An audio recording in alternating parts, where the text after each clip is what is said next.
11. Michel still had a photograph taken in the garden of Annabelle's house during the Easter holidays of 1971. Her father had hidden Easter eggs in the bushes and flower beds. In the photo, Annabelle was standing in the middle of a bed of forsythias, parting the tall stems, intent on her search with all the gravity of childhood. She had just begun to mature. Her face was delicate, and it was obvious even then that she would be exceptionally beautiful. The gentle swell of her sweater hinted at her breasts. This would be the last time there was an egg hunt at Easter. The following year they would be too old to play these games. At about the age of 13, progesterone and estrogen secreted by the ovaries in a girl's body produce pads of fatty tissue around the breasts and buttocks. When perfectly formed, these organs have a round, full, pleasing aspect and produce violent arousal in the male. Like her mother at that age, Annabelle had a beautiful body. Her mother's face was charming but plain, and nothing could have prepared her for the painful shock of Annabelle's beauty. She was quite frightened by it. Annabelle owed her big blue eyes and the dazzling shock of blonde hair to her father's side of the family. Yet only the most extraordinary fluke of morphogenetics could account for the devastating purity of her face. Without beauty, a girl is unhappy because she has missed her chance to be loved. People do not jeer at her. They are not cruel to her, but it is as if she were invisible. No eyes follow her as she walks. People feel uncomfortable when they are with her. They find it easier to ignore her. A girl who is exceptionally beautiful, on the other hand, who has something which too far surpasses the customary seductive freshness of adolescence, appears somehow unreal. Great beauty seems invariably to portend some tragic fate. At 15, Annabelle was one of those rare beauties who can turn every man's head, regardless of age or physical fitness. She was one of the few who could send pulses racing in young and middle-aged alike and cause old men to groan with regret simply by walking down the street. She quickly noticed the silence that followed her appearance in a cafe or a classroom, but it would be years before she completely understood it. At the school in Crécy-en-Brie, it was common knowledge that she and Michel were together, but even if they hadn't been, no boy would have dared to try. The terrible predicament of a beautiful girl is that only an experienced womanizer, someone cynical and without scruple, feels up to the challenge. More often than not, she will lose her virginity to some filthy lowlife in what proves to be the first step in an irrevocable decline. In September 1972, Michel entered the seconde at the Lycée de Meaux, leaving Annabelle, who was in the troisième, in Crécy for another year. Every evening Michel took the train home, changed at Esbly, and usually arrived in Crécy on the 6:33 p.m. train, where Annabelle would be waiting at the station. They would walk through the small town and along the banks of the canals. Sometimes, though not often, they would go to the café. Annabelle knew that one day Michel would want to take her in his arms, kiss her and caress her body, which she could feel was changing. She waited patiently for that day, and wasn't unduly worried. She was confident it would happen. Many fundamental aspects of sexual behavior are innate, though experiences during the formative years of life play an important role in birds and mammals. Early physical contact with members of the same species seems to play a vital role in the development of dogs, cats, rats, guinea pigs, and rhesus monkeys, Macaca mulatta. Male rats deprived of maternal contact during infancy exhibit serious disturbances in sexual behavior, especially in mating rituals. If his life had depended on it, and in a very real sense it did, Michel could not have kissed Annabelle. Often when he arrived at Crécy station, Annabelle would be so overjoyed to see him that she threw his arms around him. For a moment they were held in a state of happy paralysis. Only afterward would they begin to talk. Bruno was also in the seconde at Meaux, though not in Michel's class. He knew that his mother had a son by a different father, but no more than that. He saw little of his mother. He twice had spent his holidays in the villa in Cassis, where she now lived. She regularly entertained hitchhikers and sundry young men passing through. The popular press would have characterized them as hippies. It was true that they were unemployed and that Janine, who by now had changed her name to Jane, provided for them during their stay. They lived off the profits of the plastic surgery clinic her ex-husband had set up. In other words, off the desire of well-to-do women to fight the ravages of time or correct certain natural imperfections. They would swim naked in the creeks. Bruno always refused to take off his trunks. He felt small, pale, fat, and repulsive. Sometimes his mother would take one of the boys to her bed. She was 45 years old, and her vulva was scrawny and sagged slightly, but she was still a very beautiful woman. Bruno jerked off at least 3 times a day. Here he was, surrounded by the vulvas of young women, sometimes less than a meter away. But Bruno understood that they were close to him. Other boys were bigger, stronger, more tanned. Much later, Bruno would come to realize that the petit bourgeois world of employees and middle managers was more accepting, more tolerant than the alternative scene, represented at that time by hippies. If I dress up as a middle manager, they'll accept me as one, Bruno liked to say. All I need is a suit, a shirt and tie, all for 800 francs on sale at C&A. In fact, all I really have to do is learn to tie a necktie. Not having a car is a bit of a problem, the only real problem middle managers face in life. But it can be done. Take out a loan, work for a couple of years to pay it off, and there you go. But there's no point in trying to pass myself off as a dropout. I'm not young or good-looking enough, and I'm certainly not cool enough. My hair's falling out. I'm getting fat. Worse than that, the older I get, the more terrified I am of rejection. I'm just not natural enough, not enough of an animal. It's a permanent handicap, because no matter what I say or do, no matter what I buy, I can never overcome it, because it's a natural handicap. From the first time he went to stay with his mother, Bruno knew he would never be accepted by the hippies. He was not and never would be a noble savage. At night, he dreamed of gaping vaginas. It was about then that he began reading Kafka. The first time, he felt a cold shudder, a treacherous feeling, as though his body were turning to ice. Some hours after reading The Trial, he still felt numb and unsteady. He knew at once that this slow-motion world, riddled with shame, where people pass one another in an unearthly void in which no human contact seemed possible, precisely mirrored his mental world. The universe was cold and sluggish. There was, however, one source of warmth, between a woman's thighs, but there seemed no way for him to reach it. It was becoming increasingly clear that something was wrong with Bruno. He had no friends. He was terrified of girls. His entire adolescence was a disaster. His father realized this with a growing sense of guilt. He insisted that his ex-wife join them for Christmas 1972 so they could discuss the problem. As they talked, it became clear that Bruno's half-brother was at the same school, in a different class, and that the boys had never met. This single fact hit Bruno's father hard, for it epitomized the utter breakdown of their family, a breakdown for which they were both to blame. Asserting his authority for the first time, he insisted that Janine contact her other son and try to salvage what she could. Janine had no illusions as to Michel's grandmother's opinion of her, but it was to prove even worse than she expected. Just as she was parking the Porsche outside the house in Crécy-en-Brie, the woman came out carrying a shopping bag. "I can't stop you from seeing him," she said curtly. "He's your son. Now I'm off to do some shopping. I'll only be a couple of hours, and I don't want to find you here when I get back." Then she turned on her heel. Michel was in his room. Janine pushed open the door and went in. She had intended to kiss him, but when she moved toward him, he jumped back nearly a meter.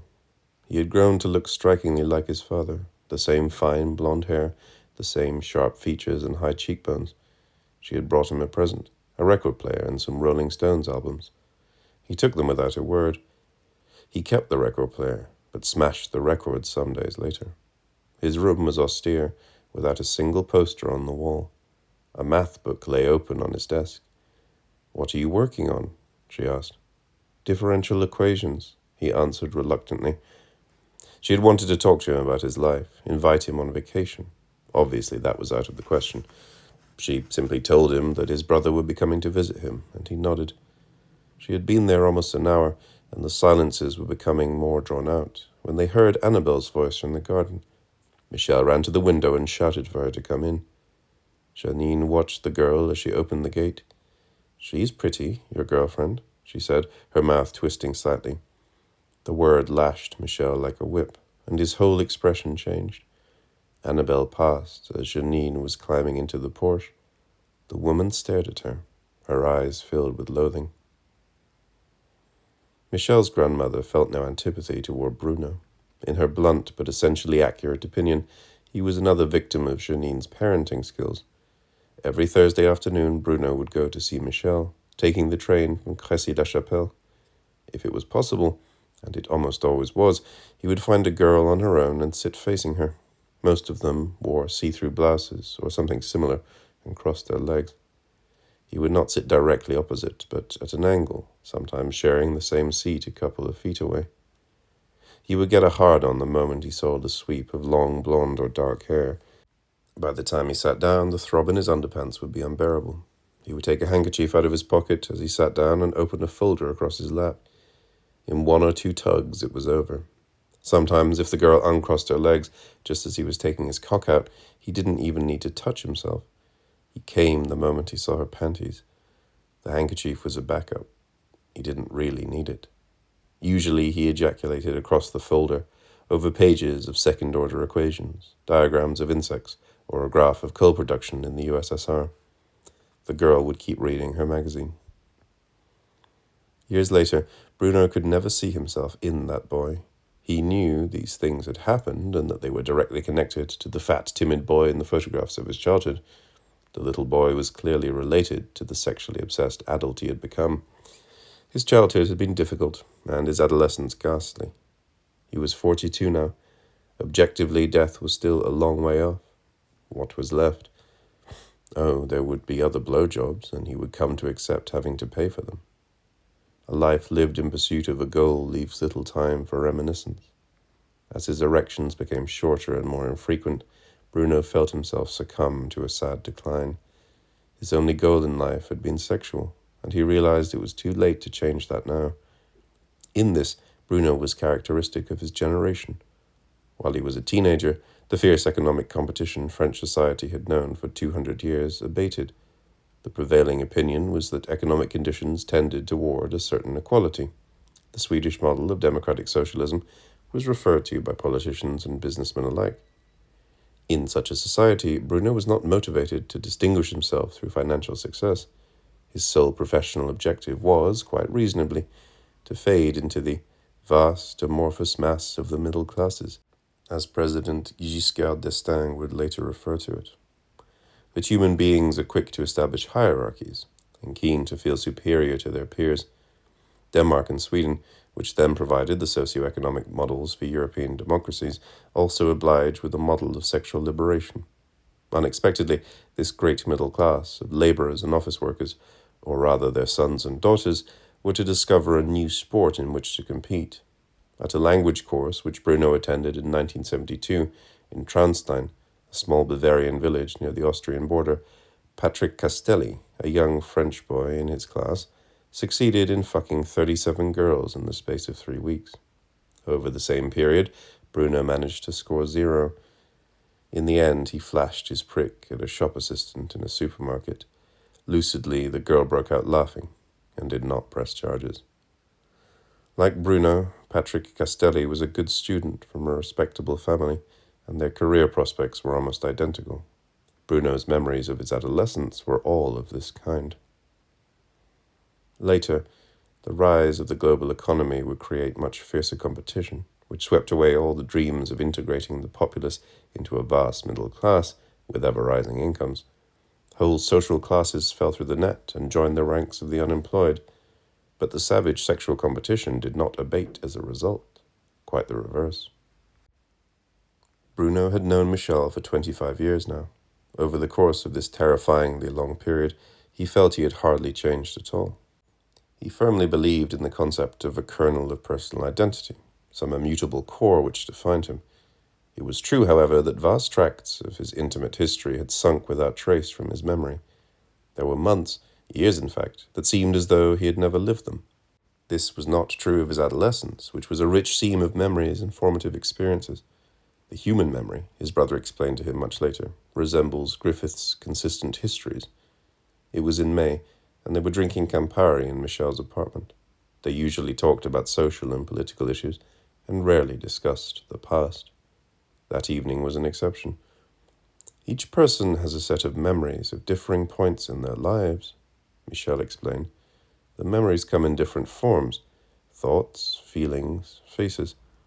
Sometimes you only remember a name, like that girl Patricia Hohweiler you were talking about earlier. You probably wouldn't be able to recognize her today. Sometimes you remember a face without knowing why. Everything you remember about Caroline Yesayan is compacted into the precise sounds when your hand was resting on her thigh.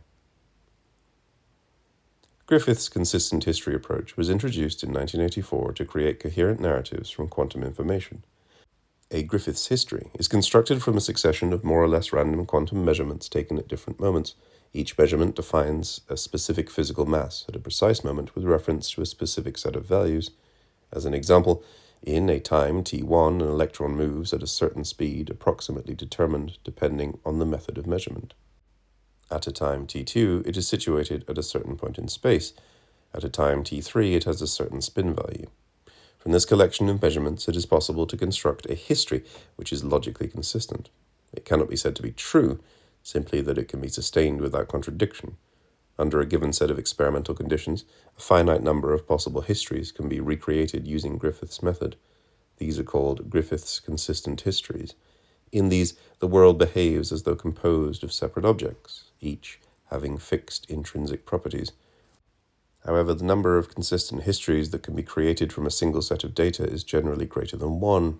As a being, you are self-aware, and this consciousness allows you to hypothesize that the story you've created from a given set of memories is a consistent history, justified by a single narrative voice.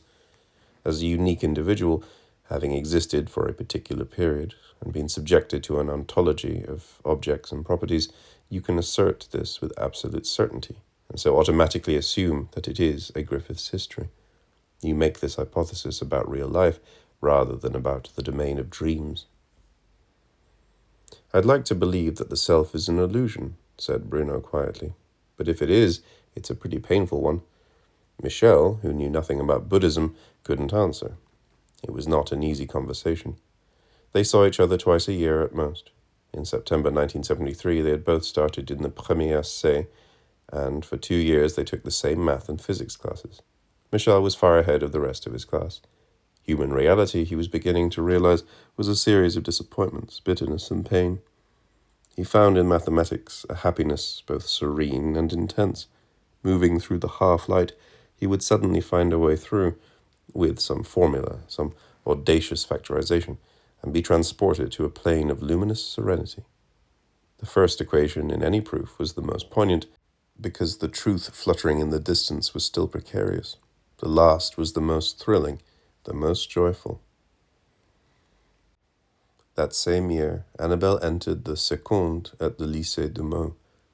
The three spent their afternoons together after class, before Bruno headed back to the school, Michel and Annabelle to the train station. Then events took a sad, strange turn. At the beginning of 1974, Michel wandered into Hilbert spaces, launched himself into the theory of measurement, discovered the integrals of Riemann, Lebesgue, and Stieltjes. At the same time, Bruno was reading Kafka and masturbating on the commuter train. One afternoon in May, he had the pleasure of letting his towel fall open and flashing his cock at a couple of 12-year-old girls at the new swimming pool at La Chapelle-sur-Crécy. The pleasure was heightened as he watched them elbow one another, clearly interested in the show. He caught the eye of one of them, a short brunette with glasses, and held it for a long time.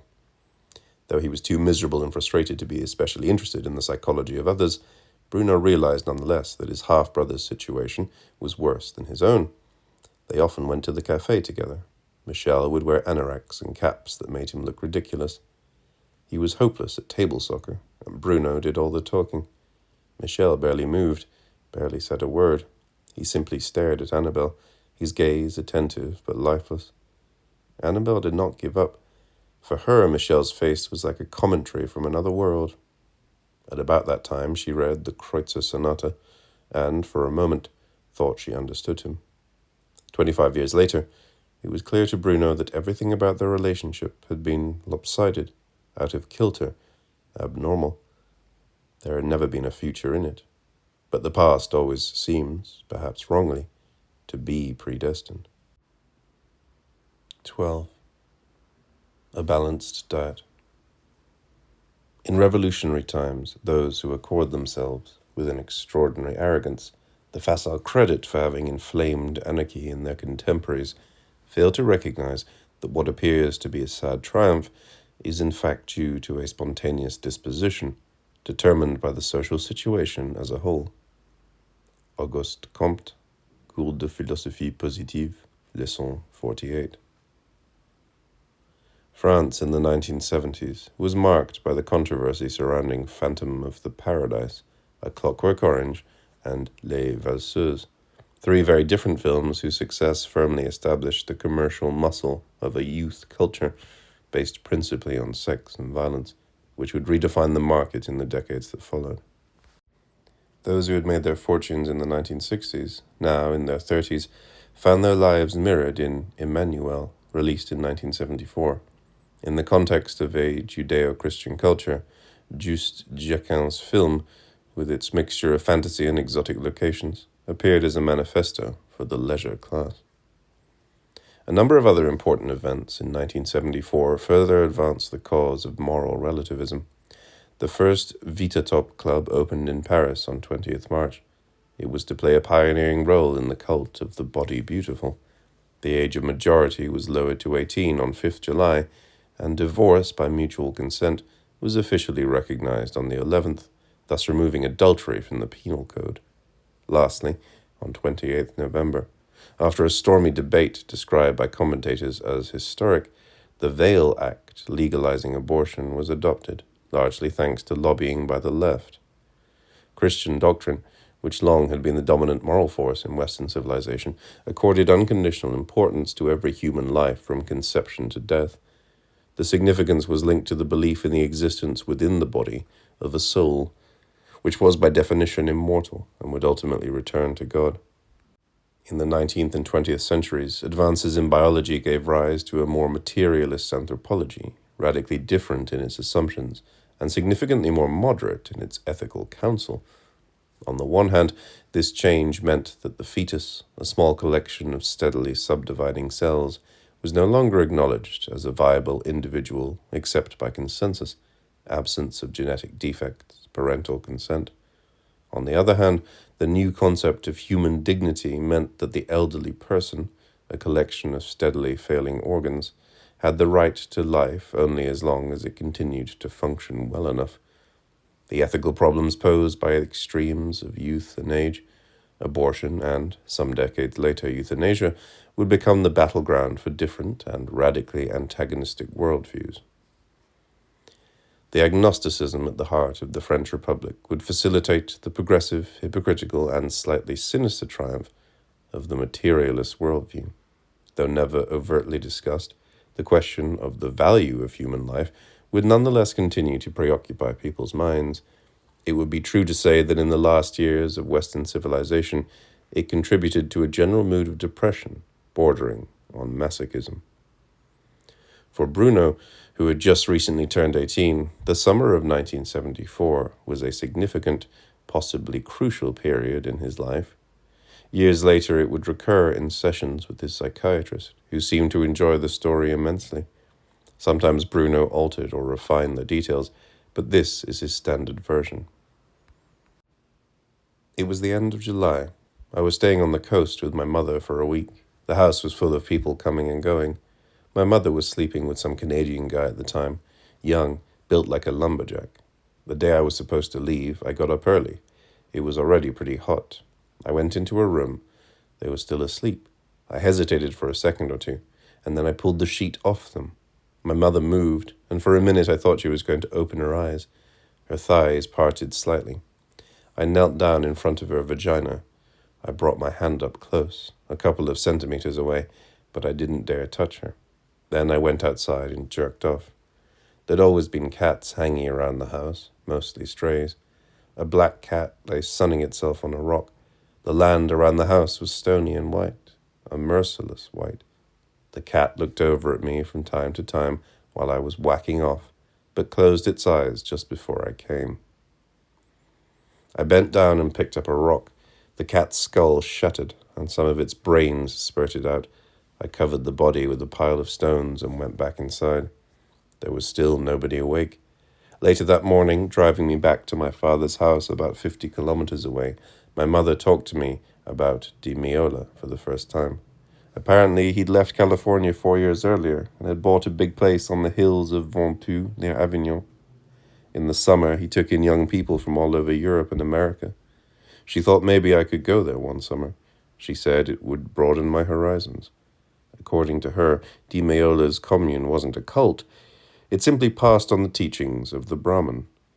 Di Meola knew a lot about cybernetics and communication skills and used deprogramming techniques he developed at Esalen. It was all about liberating the individual's innate potential, because we only use 10% of our brain, you know. Anyway, said Jane as they drove through the pine forests, there'd be kids your own age there. It would be good for you. We all thought you were pretty hung up about sex while you were here this summer. The Western concept of sexuality was perverse and unnatural, she went on. In many primitive societies, sexual initiation was a natural thing that took place early in adolescence under the supervision of the tribal elders. I am your mother, she stressed. She did not mention that she had initiated Di Meola's son, David, in 1963. David was 13 at the time. In the first encounter, she had undressed in front of him and encouraged him to masturbate. The second afternoon, she had masturbated him and sucked him off. On the third and final afternoon, he had been able to penetrate her. Jane had pleasant memories of it. The young boy's rock-hard cock never seemed to go down, even after he had come several times. It was probably this experience which converted her to young men. Of course, she went on, the initiation should always take place outside of the immediate family. That's very important. It opens the world up to the adolescent. Bruno jumped, afraid that his mother had been awake that morning as he was staring at her vagina. In fact, his mother's remark was banal. The incest taboo is well documented in the animal kingdom, especially among mandrills and grey geese. The car sped toward Saint-Maxime. When I got to my father's house, I realized that he wasn't well, Bruno would go on. He had only taken a couple of weeks off that summer. I didn't know it at the time, but for the first time the business was doing badly, and he had money problems. He told me later that it was because he had completely missed out on the market for silicone breast implants. He thought it was a passing fad that would never catch on outside the US, which was utterly stupid. Nothing has ever caught on in America that didn't engulf Western Europe a couple of years later. Nothing. One of his junior associates had left the clinic and set up on his own. He'd poached a lot of my father's clients simply by offering silicone implants as his speciality. Bruno's father was 70 when he made this confession. He would die shortly afterward of cirrhosis of the liver. History repeats itself, he told Bruno, tinkling the ice in his glass. That idea pensée, he was talking about the dynamic young surgeon, who 20 years earlier had been his ruination. That idiot pensée just refused to diversify into penis enlargement, thinks it's too much like butchery. He doesn't think the men's market will catch on in Europe. Moron. Almost as much of a moron as I was 20 years ago. If I was 30 years old now, I'd set myself up in prick enlargement. Having said this, he usually slipped back into a daydream at the edge of consciousness. Conversation tended to stagnate at his age. In July 1974, Bruno's father was only at the beginning of a long, slow decline. He would spend the afternoons locked in his room with a pile of cigars and a bottle of bourbon. He would come downstairs at 7 and heat up something, his hand shaking. It was not that he didn't want to speak to his son, but that he couldn't. He really couldn't. After 2 days, the atmosphere had become oppressive. Bruno started to go out. He would spend whole afternoons at the beach. The psychiatrist was less interested in the part of the story that followed, but Bruno thought it was important and had no intention of passing over it. After all, he was paying the bastard to listen to him, wasn't he? She was alone, Bruno went on. She went to the beach every afternoon on her own. She was 17, a poor little rich girl, a bit like me. A chubby little thing, she was shy and very pale and had pimples. The fourth afternoon, it was the day before I left, in fact, I put down my towel and sat beside her. She was lying on her stomach and she'd unfastened her bikini top. I remember the only thing I could think to say was, "You on vacation?" She looked up. I'm sure she wasn't expecting brilliant conversation, but maybe not something quite so moronic. Anyway, we introduced ourselves. Her name was Annick. I knew she would have to sit up sooner or later, and I wondered, would she try to fasten her bikini top behind her? Would she sit up and show me her breasts? She did something midway between the two. She turned over, holding the ends of her top together. When she'd finished, the bra was a bit lopsided and only half covered her breasts. She had big tits, which were already sagging a bit and must have got a lot worse later. I thought she was very brave. I reached over and slipped my hand under her bra, feeling her breast as I did. She didn't move, but she stiffened a little and closed her eyes. I went on stroking her tits. Her nipples were hard.